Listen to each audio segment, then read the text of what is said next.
सावित्रीबाई फुले का नाम कितनी ही बार शिक्षा या फिर नारीवादी मुद्दों के बारे में बात करते हुए आता है। उन्होंने अपने पति ज्योतिराव फुले के साथ मिलकर लड़कियों की शिक्षा तक कूच बनाई, जाति प्रथा और जेंडर के आधार पर भेदभाव का विरोध किया और अपने समय में प्रचलित कई पुराने कायदों को चुनौती दी। उनकी सोच सिर्फ उनके काम में नहीं बल्कि उनकी पूरी जिंदगी में झलकती है। आइए सुलझाते हैं उनके जीवन के बारे में कुछ पहेलियां और जानते हैं उन्हें और बेहतर तरीके से।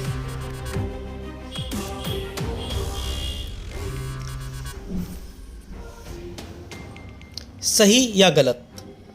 जनवरी 3, 1831 को सावित्रीबाई का जन्म महाराष्ट्र के सतारा जिले में हुआ था। सही। सावित्रीबाई का जन्म महाराष्ट्र के सतारा जिले के नायगांव नामक छोटे से देहात में हुआ था। इनके पिता का नाम खंडोजी नेवसे और माता का नाम लक्ष्मी था। शादी के समय ज्योतिबा की उम्र 9 साल थी और सावित्री 13 साल की थी। सही या गलत? गलत। शादी के समय ज्योतिबा की उम्र 13 साल थी और सावित्री 9 साल की थी। उनका विवाह 1840 में ज्योतिबा फुले से हुआ था।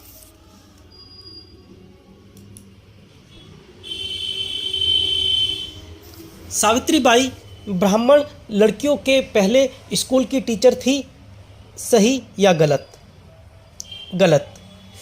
सावित्रीबाई 1852 में खोले गए दलित लड़कियों के पहले स्कूल की टीचर थी।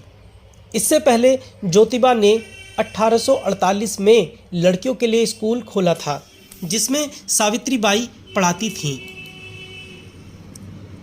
उन्होंने अपने जीवन को एक मिशन की तरह से जिया जिसका उद्देश्य था विधवा विवाह करवाना, छुआछूत मिटाना, महिलाओं की मुक्ति और दलित महिलाओं को शिक्षित बनाना। सावित्रीबाई जब काम पर जाती थी तो लोग उन पर फूल फेंकते थे। सही या गलत? गलत। सावित्रीबाई जब काम पर जाती थी तो लोग उन पर पत्थर और गोबर फेंकते थे, उन्हें गंदी गालियां देते थे क्योंकि आज से 160 साल पहले बालिकाओं के लिए स्कूल खोलना पाप का काम माना जाता था। सावित्रीबाई फुले ने मांग और महार जातियों के बीच काम किया। सही या गलत?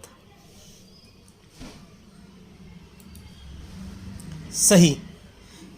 दलित के प्रति नीतियों के बारे में सावित्रीबाई अपने भाषणों में कहती हैं, अरे आप लोग आम चनी कटोरा की धुन में पंचांग काहे को पढ़ते हो? महार मांगो को अछूत क्यों समझते हो? शुद्राति शूद्रों को अशिक्षित क्यों रखते हो? जब तक हम इस बात से अवगत नहीं हो जाते कि सब इंसान एक ईश्वर की संतान हैं, तब तक ईश्वर का सही रूप समझ पाना मुश्किल है।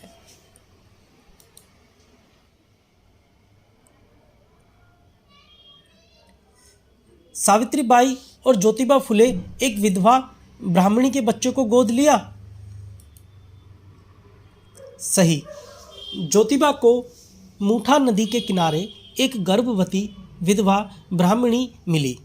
वे उससे बोले, बेटी तुम आत्महत्या मत करो, मैं तुम्हारा धर्मपिता हूँ, मेरी कोई संतान नहीं है, मैं तुम्हें अपनी धर्मकन्या समझकर तुम्हारी और तुम्हारी कोख से जन्म लेने वाले शिशु की परवरिश करूँगा।